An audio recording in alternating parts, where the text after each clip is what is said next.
Okay, Insyirah, Horush. So you're both newly married people. Mashallah. Congratulations. Thank you. I'm really curious to hear, like, what is something, maybe you shed some light and people can get some benefit out of it. What is something that your spouse has done for you? Something that's not necessary, not required, but something that sort of makes you smile, touches your heart. Like simply things like picking up socks off the floor, or like, I don't know. Anything. Yeah, I'm curious.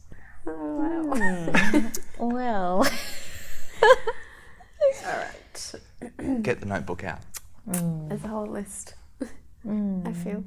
No, for me, because I'm single. Yeah. So it's like tips for you, yeah?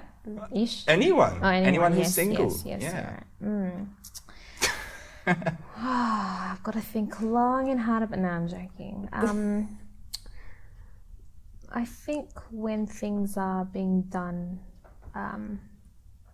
unexpectedly. Let's say if he puts away the dishes and things like that, and it's just like, just very grateful. Oh, thanks for doing that. I wasn't really expecting it. So I think it's often when it's things that are kind of like uncalled for, but are just nice. It's just got a soft feeling to it. There's a lot, and I don't want to put him on the spot for it, but alhamdulillah. yeah, like Insyirah said, there is a lot, but at times I feel like you still kind of have to hint it to them, like, your clothes on the floor. And he does it, alhamdulillah. So, or if I tell him, look, I'm tired, if you could help out, then he'd get up, wash the dishes, clean around. It's really nice when you know that there's a sense of like you're both sharing the load. That's not all on you. Kind of like a teamwork. It's a team. Yeah. So it's not those big grand gestures, hey? No. Fly you to Paddy. No, I actually don't expect that. Like, take me to the park, I'm fine. Yeah. So, if you got my dark chocolate, I'm sorry. Dark chocolate and tuna. Oh no. That's it. Well, not together though. Yeah. Okay, don't mix that up. So it's tuna for lunch and then chocolate's like a dessert? Yes, Okay. that's it. Well, thank you for those tips. I've definitely taken them on board. I even noticed like a video you shared today. Happy wife, happy life. Hey. Yes. I've heard of that somewhere. It That's a actually common is saying. true though, because a house is a home with the wife. So watch how you take care of it. I've actually heard that. What movie? It's like it Pride and Prejudice? That's the one Yeah. where they're like dancing. It's a whole song about Yeah. it. Like they actually do the whole song. So that's the movie we should all be going to watch. The one. No, not quite. I haven't seen it. So. Mr. Darcy. Yeah. No, I don't remember a lot of it. Yeah, it's been a while. It's I been haven't a while watched it. since, Yeah. So. Alhamdulillah. Thank you, appreciate it. No And I'm sure all the worries. brothers out there appreciate it too. Oh yeah, flowers. I love flowers. So. Flowers is a good move. It's the move I do when I go to like my friend's place. I go straight to the mum of the house and then go, here you go. Yeah. Sometimes my friends, they think it's for them. And I'm like, sorry, it's for the mum. I feel like people like underestimate the power of flowers. It's just such a nice gesture. It's like something sweet. I think just even the smallest things, people take for granted. It's just even not even just the gestures, but maybe something nice that they say. It takes a lot. Yeah, it just reminds me of something which my friend was saying to me recently, that it's about engagement. It's about being present in someone's life. And then she continued speaking about to live a life of meaning, you must be engaged. Because without being engaged and without being present, even in your spouse's life, it becomes sort of meaningless. So like as we're speaking about that, today I'd love to sort of have that conversation about service to others and engaging and being present in whatever way that means to you. Yeah. So, like, what is service to others? Because it's such a broad category. What does that mean to you individually? Good question. You know, it's a lot. Service for others, service to others for me is it looks differently in different settings, for sure. But I think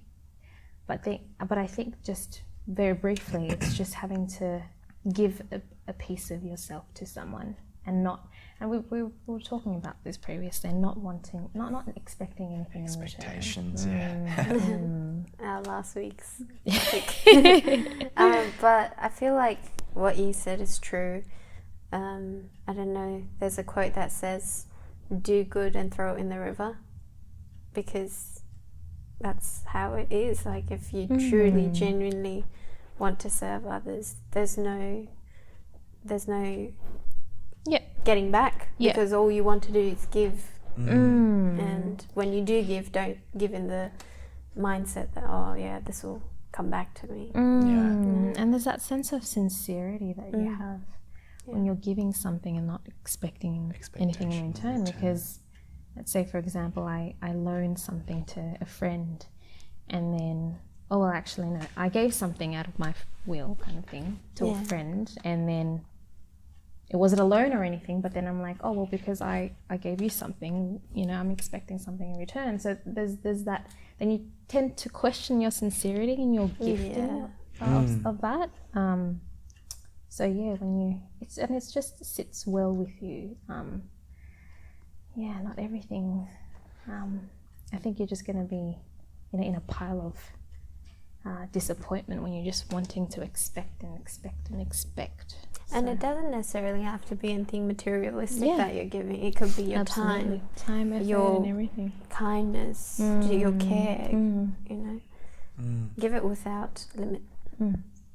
Yeah, absolutely. And something that's just jumped into my mind is a Gandhi quote: "To find yourself." This is not direct, but to find yourself, you must lose yourself in the service to others.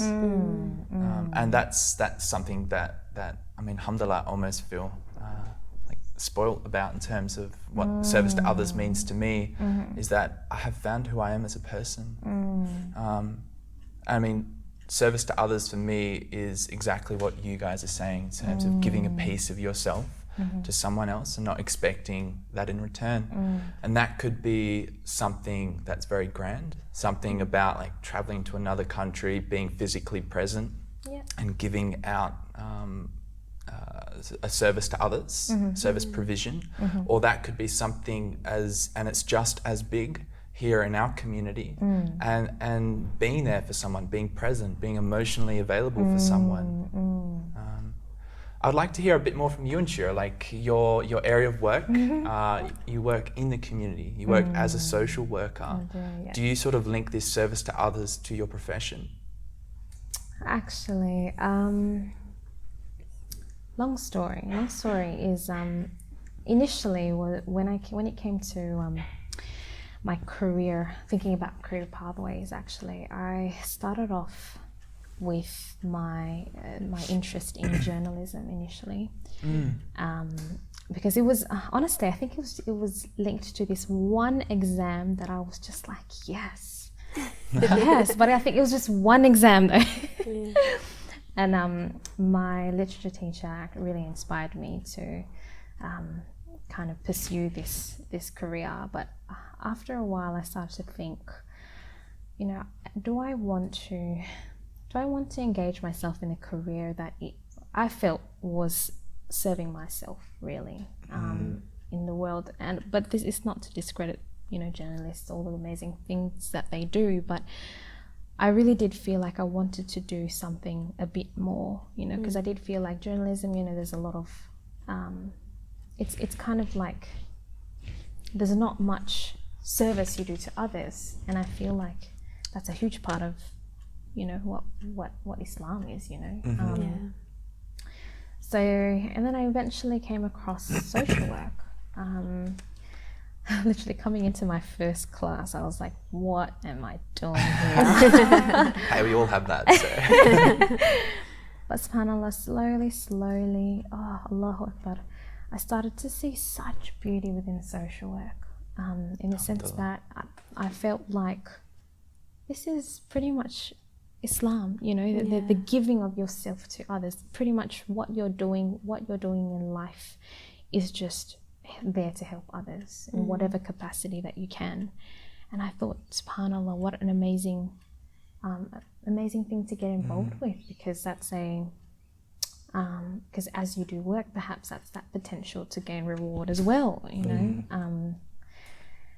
And I had a conversation with one of my relatives, and subhanAllah, you know, as much as my work really deals with service to others, providing help and assistance to people, I try to really remind others who aren't in that same field that, look, you're serving to others in your own way.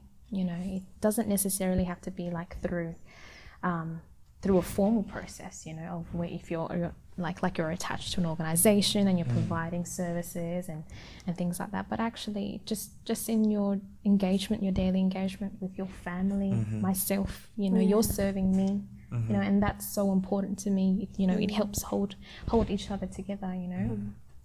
So I said, don't underestimate what you do, and don't kind of put me in a place where, oh, you know.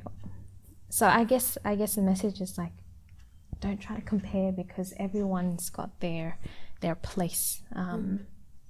Yeah, absolutely. And like, there's so many things as you were sharing that was jumping to my mind. Just things about, like, for example, if like one limb is hurting in the ummah, it's as if like the entire ummah is hurting, right? That's right. And things like you're touching upon, no matter how small, everything can be a service to others. Absolutely. You set your intentions, and like, even if you change one person's day, that is mashallah, that is a beautiful thing. Absolutely. It really is. And if we can speak about it a bit more if it goes down that path, but if you feel like, oh, like someone else may do it, like I don't need to do it, there's this other person, that mentality needs to be changed. For sure. If you can change one person's day, if everyone did that, inshallah, like our community would be so much stronger and so much more in a positive and happy place. For sure. That's why these discussions are really important. Absolutely, I definitely agree. And sorry, just wanted to bring up the fact that, you know, you hear so many beautiful stories of the past. I think I was listening to something about how when someone was sick within the community, the neighbor was the best person to ask about this person's health. And that just shows how connected and how in service people were towards each other, subhanAllah. But then if you compare it to nowadays times, subhanAllah, I don't know. I mean, I'm guilty of this myself, but you know, I tend to question, how have I been serving my neighbors? Have I been there? Do they know that I'm around if they need any help or any assistance? But It just reminds me, actually, like I went to a Catholic primary school, and it was the classic sort of, what good deed have you done today? And it was like, I went over to my neighbour's place. She's very old, she is frail, and I mowed her lawn. So it's like, it's very much enrooted in people of the book, and it's very much part of Islam in itself as well. Sure. Absolutely. And before, like, I jump on and hear like how you've interpreted that into your life as well, service to others, Horush. Like, for those of you who are interested in journalism, advocacy work is so important. Having a voice for those who don't have a voice, and spreading that message. Absolutely. So for those who are interested, please do, if that's your like area of passion, that's where you want to sort of further yourself and assist the community in that way, please go down that path. For sure. Yeah. Definitely. How have you interpreted all of this? It's all very interesting. I personally just started being more in service to others recently. Back then it was just, other people will do it. But then I started getting into the mentality of, well, if I don't do it, who will? And if when you think like that, then you actually get to put yourself out there. I recently, before the whole COVID situation, I was volunteering at the masjid as an Islamic studies teacher. And initially I just wanted to do it because I wanted to keep busy. I wanted to do something for the masjid, because I know it's a very close part of me. I've literally spent so many years there. So and the Sheikh Yusuf Parker. Yes. He's a really, really great Sheikh, mashallah. So I went to him and I was like, Sheikh, I want to volunteer, and he was like, yeah, sure. So initially I was just warming up, getting to know everything, and then I got my own class. So it was 7 to 9 year olds, and they can really test you. And like Matt said, by serving others, you find yourself. So through this volunteering, it taught me a lot. And there were, of course, challenges where, I had to be patient, I had to be understanding, I had to explain things to my students, and it's not easy when all of them look up to you and they're like, okay, well, so you answer. And you don't want to give like a wrong answer, because you're going to be held accountable. So it gives you a really good sense of fulfillment to be able to give to others. Absolutely. Especially children, like they're our next generation, and to invest in them means investing in a better world. That's right. And I feel like it's great, and I know Matt does a lot of volunteering work, and whenever he talks about it, he gets all passionate. And Absolutely. he just says, "Oh my God, I feel selfish." It's absolutely that. And I see where you're coming from, because you do almost feel selfish. Like, I feel too good about this.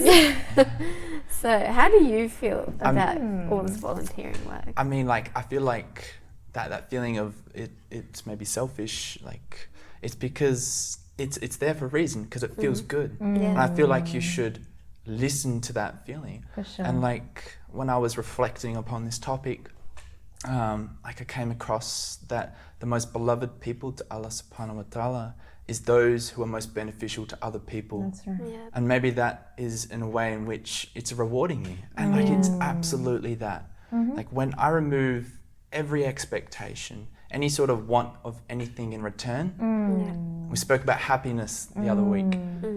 I'm so happy, like it's overflowing with me at that point. And that's when the passion comes out. For sure. And that's when I have those beautiful periods in my life where I'm just giving to other people, and people are like, oh Matt, you're giving too much. And I'm like, for me, like, giving is receiving. Like, it's my very short way in saying that. And I get funny looks. But for those who like haven't done much of this work, much volunteering or any sort of small act of service to others, take that first step. Absolutely take that first step. You'll be surprised. You'll get to learn about yourself. You might find like where your future career wants to go. And like I think about, and like my career hasn't moved down this path, but like one example of mine and the most sort of profound experience in terms of volunteering is here in Perth. Like I've worked around the world. I've worked for NGOs, and that's been incredibly rewarding in service provision. But like by far, it just stands above the others for this experience of mine, and that is simply coaching a local football team of mine, and they are a group of special need kids with autism, Down syndrome, and kind of just fell into the position. And Alhamdulillah, like I had it coaching for 2 years before I left for Cambodia, and I look forward to getting back into it. But just so much joy, like so much joy. Those kids have beautiful hearts, beautiful souls. They have a beautiful way to connect with other people too. Very strong connections. Funny parts of it too. Like I went on a short holiday for 1 week. I got told by all the mothers, like, you must not tell the kids you're going away for a week. Otherwise, it'll be mayhem at my house. Like, Matt's not coaching. But yeah, so I got my mate. The kids were surprised. They're like, where's Matt? Straight up to him, where's Matt? And my mate's like, he's not here. No, where's Matt? When's he coming? And he's like, oh, I had to tell him. So my mate said, you know, Matt's away, but he'll be back next week. One kid just looked at him, got a football and kicked it, smacked him straight in the face.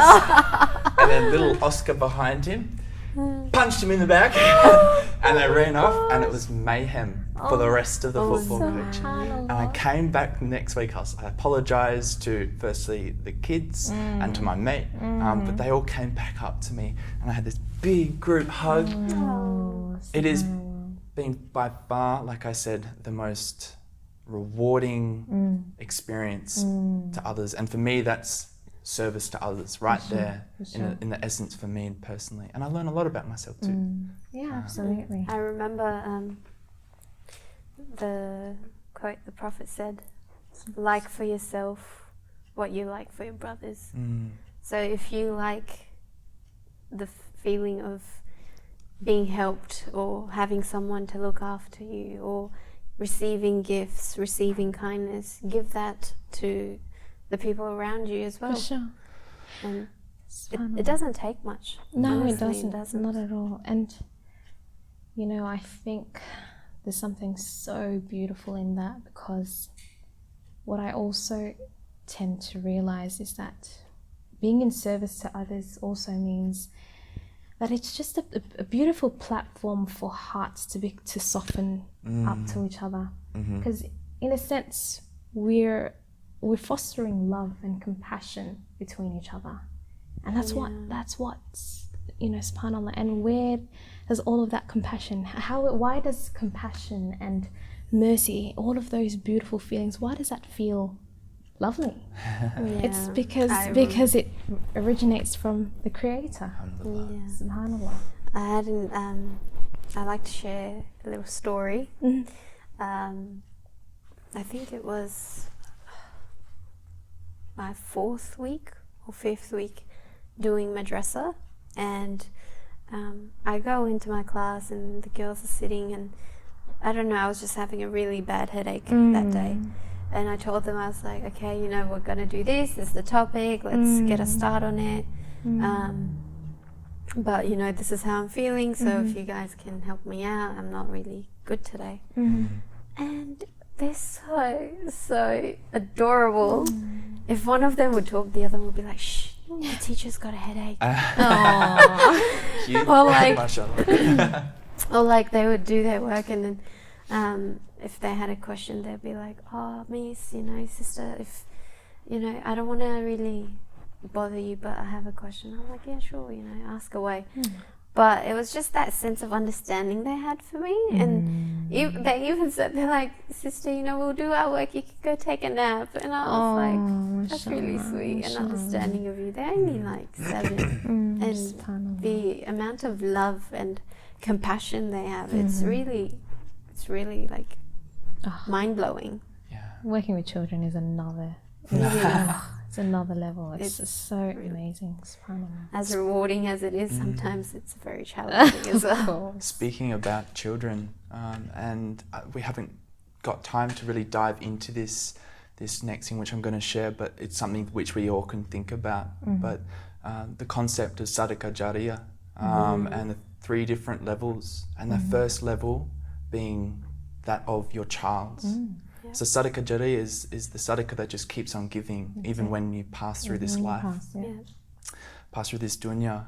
And the highest level of sadaqah jariyah is that of the actions of your children.